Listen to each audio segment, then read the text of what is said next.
Hello friends, this is Shivam and you are watching Shivam CSC. तो friends, आज मैं नए वीडियो के साथ में स्टार्ट करता हूँ नए चैप्टर के साथ में, जिस चैप्टर का नाम है करंट इलेक्ट्रिसिटी, वैद्युत धारा। ओके फ्रेंड्स, तो आज मैं वैद्युत धारा के मैं सारे क्वेश्चंस, न्यूमेरिकल और इसकी थ्योरी में बताऊंगा, जो 3 से 4 वीडियो में आने वाली है। ठीक है, तो आप 1 बाय 1 करके सारे वीडियो को देखें।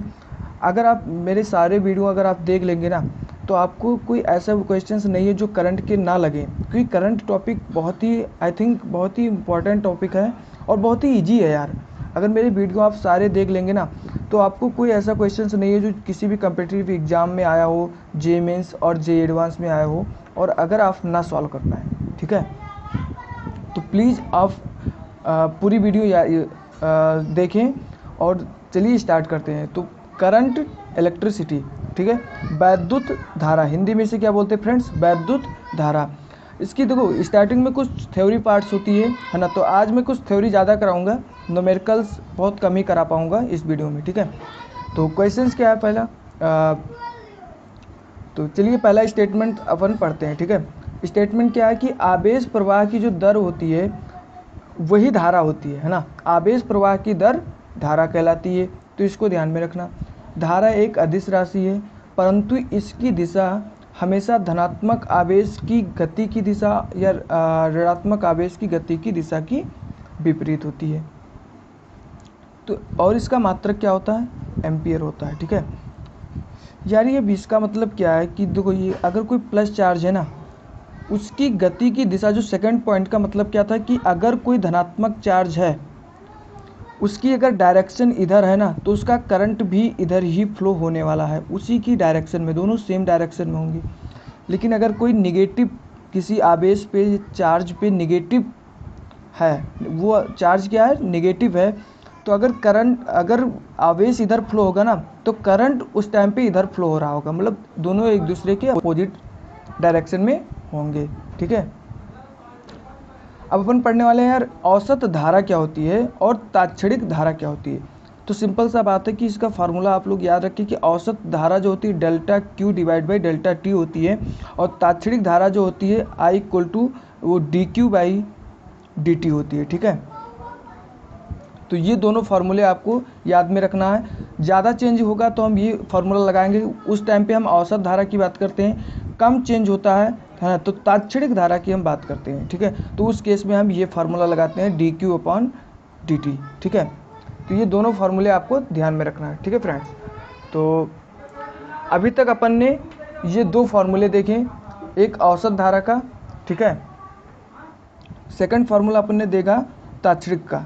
ठीक है, और थर्ड फार्मूला जो आप देखेंगे ना, इस फार्मूले को भी आई के रूप में ध्यान रखिए कि current I equal to N E A V into D होता है, सॉरी वी डी होता है। ठीक है ना, तो ये वन मोर फार्मूला है फॉर द करंट। ठीक है, वेयर एन क्या होता है भाई, एन इज नथिंग बट एकांक आयतन में आवेश घनत्व। ओके, तो n का मतलब ये है, और E क्या होता है, इलेक्ट्रॉन, आप लोग जानते हैं इलेक्ट्रॉन का चार्ज होता है। ठीक है, आवेश, और A क्या होता है, एरिया। ठीक है, क्षेत्रफल। ठीक, और VD क्या होता है, VD को हम कॉल करते हैं अपवाहन वेग।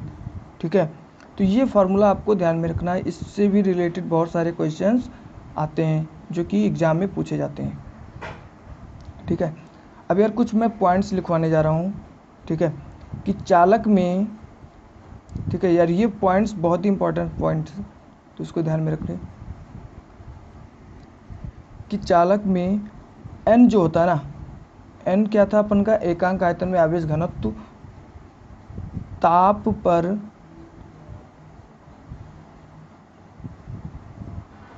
है ना, ताप पर निर्भर नहीं करता है। ठीक है, तो ताप पे निर्भर नहीं करता है, लेकिन अगर हम अर्धचालक में बात करें, अर्धचालक, ठीक है, अगर अर्धचालक में हम बात करें तो n जो होता है वो ताप पर निर्भर करता है, ठीक है। जो अपन का एकांक आयतन में आवेश घनत्व होता है वो अर्धचालक में n ताप पर निर्भर करता है, ठीक है, जबकि चालक में निर्भर नहीं करता है। अर्धचालक में वो डिपेंडेंट होता है किस पे, टेम्परेचर पे, ठीक है। तो ये दोनों पॉइंट्स अपन को ध्यान में रखनी है। उसके बाद में यार अपन थर्ड फार्मूला देखेंगे रेजिस्टेंस के लिए, ठीक है। रेजिस्टेंस R इक्वल टू क्या होता है, rho into L divide by A होता है, ठीक है। ये रेजिस्टेंस का फार्मूला होता है प्रतिरोध का। R क्या यहाँ पे प्रतिरोध है। रो क्या होता है, रो क्या होता है, विशिष्ट प्रतिरोध या प्रतिरोधकता बोलते हैं, ठीक है। ये अपन नोट कर ले कि रो जो होता है वो विशिष्ट प्रतिरोध या प्रतिरोधकता होता है, और रो की जो वैल्यू होती है ना वो m जो कि द्रव्यमान होता है divide by n E square into ये विश्रांति काल टाउ बोलते हैं ना, ये टाउ यहाँ पे क्या है, विश्रांति काल, ठीक है। m क्या है, मास है, ये रो की वैल्यू होती है इतनी, ठीक है। और r तो प्रतिरोध है, n एकांक आयतन में आवेश घनत्व है, ठीक है। तो in this case rho is nothing but equal to 1/सिग्मा होता है। ये फार्मूला भी अपन लोग ध्यान में रखें, जहाँ पे सिग्मा क्या होता है, चालकता होता है, ठीक है, चालकता, ठीक है, चालकता, ठीक है। मतलब कि यार अपन को प्रतिरोधकता और चालकता में इन्वर्सली मतलब एक दूसरे के प्रतिलोम होते हैं, कहने का मतलब है ना, इन्वर्स रिलेशनशिप होता है, ठीक है। और जो R होता है वो इक्वल टू होता है रो L डिवाइड बाई A, ठीक है फ्रेंड्स। अब यार कुछ इंपॉर्टेंट पॉइंट्स को आपको ध्यान में रखना है कि चालक में ताप बढ़ाने पर, ध्यान देना, जो चालक होता है ना, चालक में ताप बढ़ाने पर अगर हमने चालक में टेम्परेचर को बढ़ाया तो टाउ क्या होगा, डिक्रीज होगा, n क्या होता है, नियत रहता है इन केस में, ठीक है। चालक में क्या होता है, n नियत होता है, क्योंकि अपन ने एक डिफिनेशन देखा था यार, जो अपन ने प्रीवियस में यही लिखा था पॉइंट्स कि चालक में n ताप पर निर्भर नहीं करता, मतलब n डिपेंडेंट नहीं होता है टेम्परेचर पर, ठीक है। तो इस केस में अगर हम देखें तो अगर टेम्परेचर को हम बढ़ाते हैं चालक में तो n तो कांस्टेंट रहेगा, अगर n कांस्टेंट रहेगा तो टाउ क्या होगा, घटेगा, विश्रांति काल घटता है टेम्परेचर बढ़ाने पे, ठीक है। तो इन केस पे क्या होगा, रो बढ़ेगा, अपन का रो बढ़ेगा तो R बढ़ेगा। अच्छा, रो कैसे बढ़ेगा, ये अपन ध्यान रखें कि चालक तार में ताप बढ़ाने पर प्रतिरोधकता बढ़ती है। प्रतिरोधकता बढ़ती है तो हम जानते हैं कि जो प्रतिरोधकता होता है वो रेजिस्टेंस के प्रोपोर्शनल होता है ना, R is proportional to rho. तो इन केस में अगर रो बढ़ा तो R भी बढ़ेगा। कब, जब हम टेम्परेचर को बढ़ा रहे हैं, टेम्परेचर बढ़ाएंगे तो टाउ क्या होता है, डिक्रीज होता है। तो अगर इस फार्मूले में देखें, अगर टाउ डिक्रीज होगा तो टाउ ये टर्म जो होती है ना हर वाली, अगर ये डिक्रीज हो रहा है तो ऑब्वियसली क्या होगा, ये चीज़ बढ़ेगी ना, नीचे वाली चीज़ अगर छोटी हो जाएगी तो अगर धीमे धीमे छोटी होती जाएगी तो ओवरऑल क्या होगा, बढ़ रहा है ना ये वैल्यू पूरा। तो इन केस में क्या होगा, रो बढ़ेगा, रो बढ़ेगा तो R भी बढ़ेगा, क्योंकि रो प्रोपोर्शनल टू R होता है। लेकिन यार अर्धचालक के केस में अगर हम टेम्परेचर को बढ़ाते हैं, ठीक है, तो इन केस में क्या होगा भैया, टाउ तो घटेगा। अगर टाउ घटेगा तो हम जानते हैं कि अर्धचालक में ताप बढ़ाने पर जो घनत्व होता है ना, n की वैल्यू, एकांक आयतन में जो आवेश घनत्व होता है ना वो बढ़ता है। अपन ने पॉइंट्स में देखा था यार, ये रहा पॉइंट्स, ताप पर निर्भर करता है, अर्धचालक में ताप पर निर्भर करता है। ये भी लिख लो कि टेम्परेचर बढ़ाने पर n बढ़ता है, ठीक है। तो यहाँ पे n भी बढ़ेगा, n बढ़ेगा तो क्या होगा, प्रतिरोधकता घटेगा भाई, क्योंकि n भी बढ़ रहा है ना, रो घट रहा है, ठीक है। तो इन केस में क्या होगा कि n बहुत तेज़ी से बढ़ेगा यार, तो ओवरऑल वैल्यू क्या होगी, कम होगी, तो इसलिए प्रतिरोधकता घटेगा तो रेजिस्टेंस भी क्या होगी, घटेगी। तो ये दोनों पॉइंट्स अपन को चालक और अर्धचालक में ध्यान में रखना है, ठीक है। उसके बाद में अब अपन रिलेशन से पढ़ते हैं कि रो आर की ताप पर निर्भरता, है ना, कि प्रतिरोधकता और रेजिस्टेंस का ताप पर निर्भरता क्या होता है, ठीक है। तो ये पॉइंट्स है। तो रो में परिवर्तन ताप के साथ, ठीक है, अपन रो की परिवर्तन ताप के साथ जो होता है ना, तो अगर रो में हम चेंज करते हैं डी रो, ठीक है, थोड़ा सा चेंज करते हैं तो this is purpose. Okay friend, तो रो में परिवर्तन अगर ताप के साथ देखें यार, तो उसका डेरिवेशन तो कुछ ये है यार, मैं यहाँ पे डेरिवेशन नहीं करा रहा क्योंकि डेरिवेशन कराएंगे यार टाइम ज़्यादा लगेगा, डेरिवेशन से कोई भी मतलब नहीं है, आपको सीधे सीधे फार्मूले ध्यान में रखना है, ठीक है। तो फार्मूला क्या है, मैं सीधे आपको फार्मूले पे लेके चलता हूँ। तो ये फार्मूला है यार कि रो इज फाइनल रो है इक्वल टू जो इनिशियल घनत्व है ई की power alpha T2 minus T1, जहाँ अल्फ़ा क्या है, तापीय गुणांक बोलते हैं, ठीक है।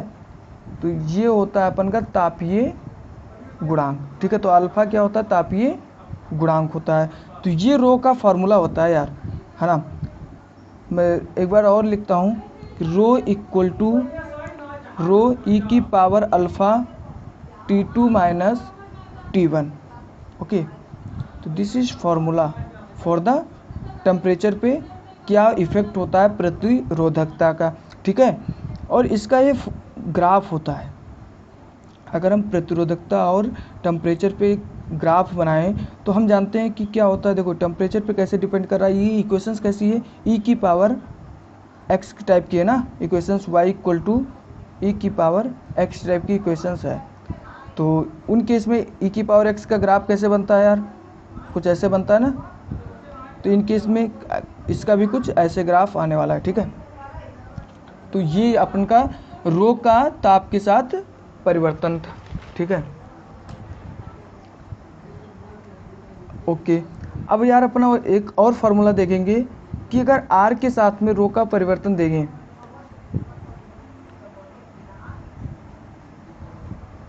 ओके फ्रेंड्स, तो अपन अब देखेंगे कि रो के साथ परिवर्तन तो अपन ने देख लिया प्रतिरोधकता के साथ में। अच्छा, हम जानते हैं कि प्रतिरोधकता जो होती है this is sorry R proportional to rho होता है ना, क्योंकि आर का फार्मूला क्या था, rho L divide by A, तो R is proportional to rho, okay.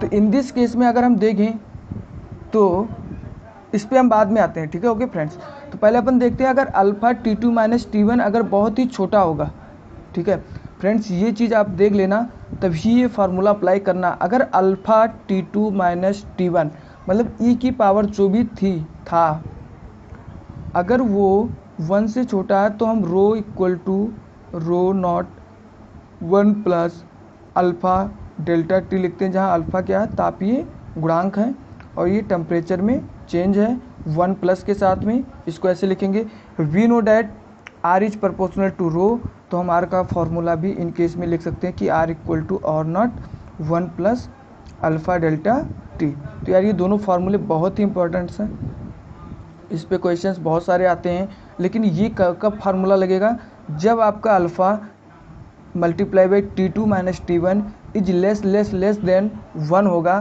तभी ये फार्मूला लगेगा। वरना हम कौन सा जो प्रीवियस अपन ने फार्मूला देगा वही फार्मूला लगने वाला है।